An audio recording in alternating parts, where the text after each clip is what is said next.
The camera All right, started little recording ones, by let's all come accident. What together. it captured would change That's it, one good family job. forever. In a quiet hallway, far Rock-a-bye, from the eyes of babies, guests and on the neighbors, a maid treetop. knelt on the When the floor wind beside blows, three the little cradle will boys who rock. couldn't move their legs. What she did next You're made doing a so strong, well. Keep going. successful father That's stop it, one breathing step when at he a time. later watched the footage. Great job, my little ones. Before the story begins, take a moment to support stories that matter. If you believe kindness can change lives, subscribe to Kindness Diaries, tap like, and share your thoughts in the comments. Your support helps these true-to-heart stories reach more people who need hope. Ethan Brooks was a man used to control. As a real estate developer in Chicago, he managed buildings, budgets, and people with precision. His life ran on schedules and results. But nothing in his life had ever prepared him for raising three sons who could not walk. The triplets, Liam, Noah, and Oliver, were born prematurely. A lack of oxygen caused permanent damage to their legs. Doctors were clear.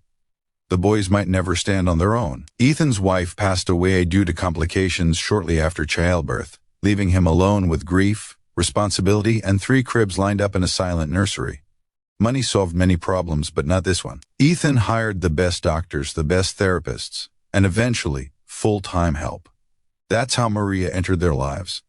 She was a quiet woman in her early 30s, recently immigrated, with gentle eyes and a soft voice. On paper, she was just a maid and caregiver, clean the house, prepare meals, help with basic care.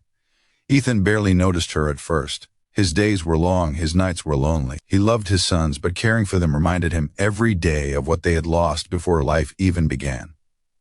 The boys spent most of their time in custom wheelchairs, watching cartoons or looking out the window while therapists came and went. Maria noticed something others missed.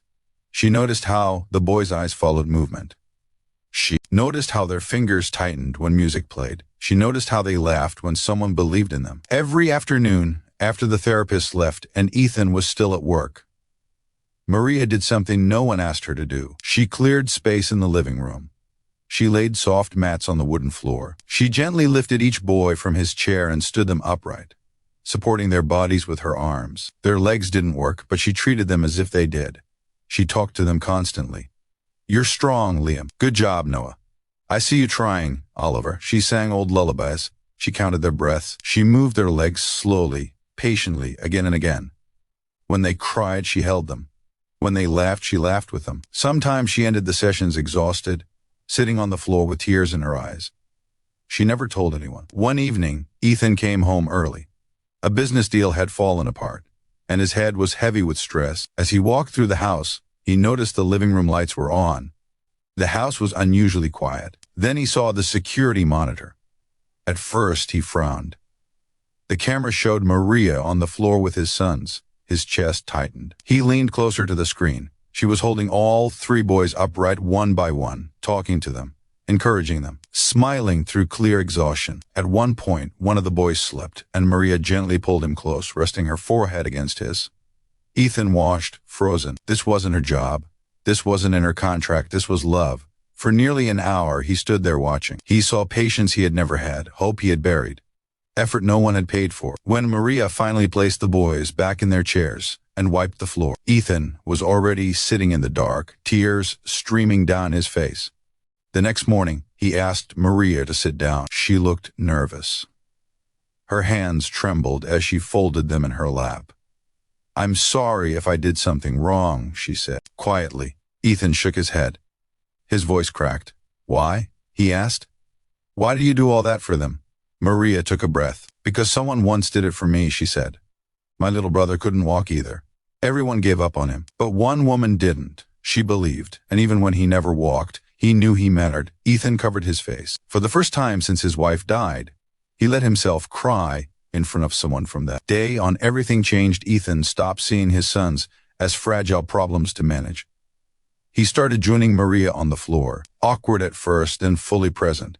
He learned their therapy routines. He sang to them. He laughed. Months passed. The boys didn't suddenly walk, but something else happened. Their posture improved. Their muscle strength increased. Their spirits lifted. Doctors were surprised. Therapists adjusted expectations. Progress, they said, was remarkable. One afternoon, during another floor session, Liam's foot pushed down, just slightly. Maria froze. "Ethan," she whispered. They watched as Liam did it again. It wasn't walking, but it was effort. Years later, the triplets still needed support, but they could stand with braces. They could move short distances with assistance. Most importantly, they grew up knowing they were capable, loved, and never forgotten. Ethan promoted Maria not just with money, but with trust and respect. She became family, that old security clip. Ethan kept it, not as evidence, as a reminder that sometimes the most powerful kindness happens when no one is watching. And that belief, given freely, can change the direction of a life. If this story moved you, let it remind you of this. Kindness doesn't need permission, titles, or applause. It only needs a heart willing to care. Go out today and be that quiet miracle for someone else.